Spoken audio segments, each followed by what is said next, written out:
Hello friends, अस्सलाम वालेकुम। Welcome to my channel the true horror stories with Arsalan. इस दुनिया में पेश आने वाले कुछ वाक़यात इतने मिस्टीरियस और खौफ से भरे होते हैं कि जिन्हें लोग नाकाबिले फरामोश की सूरत में कभी भुला नहीं पाते। और इन्हीं वाक़यात में से कुछ वाक़यात आगे चलकर लोगों के जहनों में हमेशा हमेशा के लिए नक्श हो जाते हैं। आज की जो स्टोरी है वो एक पुरअसरार और खौफनाक गुड़िया की सच्ची कहानी पर बेस करती है, जिसे अमेरिका समेत पूरी दुनिया में लोग दी एनाबेल के नाम से जानते हैं। इस कहानी पर माजी में बहुत सारी फिल्में भी बनाई जा चुकी हैं और हाल ही में एक आखिरी फिल्म दी एनाबेल रिटर्न होम के नाम से बनाई गई, जिसने लोगों को पूरी दुनिया में खौफजदा कर दिया। इस कहानी की शुरुआत कुछ ऐसे होती है कि अमेरिका में मौजूद एक औरत ने अपनी बेटी डोना को उसके बर्थडे प्रेजेंट के तौर पर एक डॉल गिफ्ट की। डोना, जो कि नर्स के पेशे से मुंसलिक थी, उसे ये मामूली सी दिखने वाली गुड़िया बहुत पसंद आई। वो इस गुड़िया का बहुत ख्याल रखती और हमेशा इसे अपने साथ रखती। उसे वो नहीं जानती थी कि उसके साथ आने वाले दिनों में कुछ बहुत ही पुरअसरार और खौफनाक वाक़यात पेश आने लगे हैं।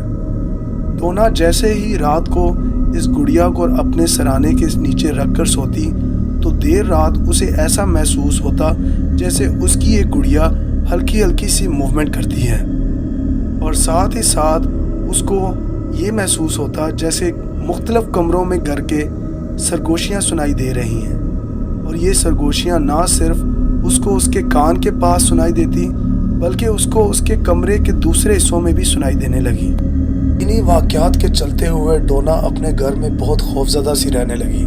उसे कभी कभार अपने घर के कमरों में अजीबोगरीब साए नज़र आने लगे। एक शाम जब वो घर अपने काम से वापस आई तो उसने देखा कि वो डॉल अपनी जगह मौजूद नहीं है।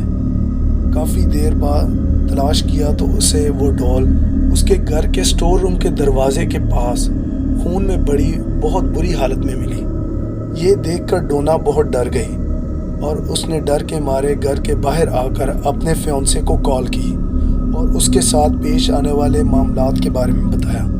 जब डोना और उसका फियांसे घर के अंदर गए तो उन्होंने देखा कि उसकी डॉल के पेट पर छुरियां मारने के बहुत से निशान हैं। गोया किसी ने बहुत बेदर्दी और बेरहमी के साथ उसका पेट चाक करने की कोशिश की हो। उस रात डोना का फियांसे उसी के साथ घर में रुक गया।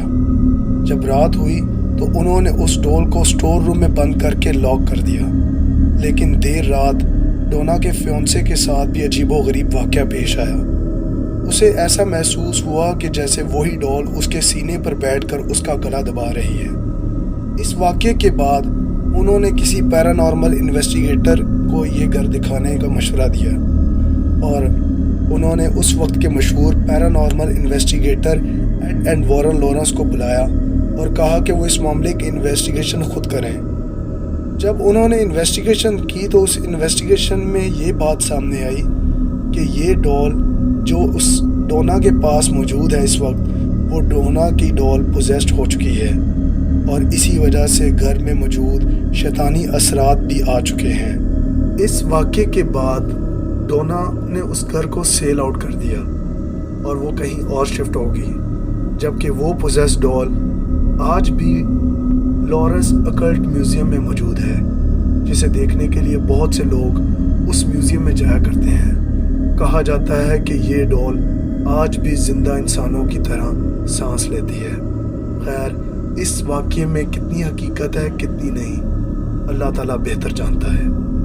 हमारे इस चैनल को सब्सक्राइब करें और बेल आइकॉन पे ज़रूर क्लिक करें ताकि मेरी हर आने वाली नई वीडियो आपको जल्द से जल्द मिल सके। तब तक के लिए अपना और अपने घर वालों का बहुत ख्याल रखें। अल्लाह हाफिज़।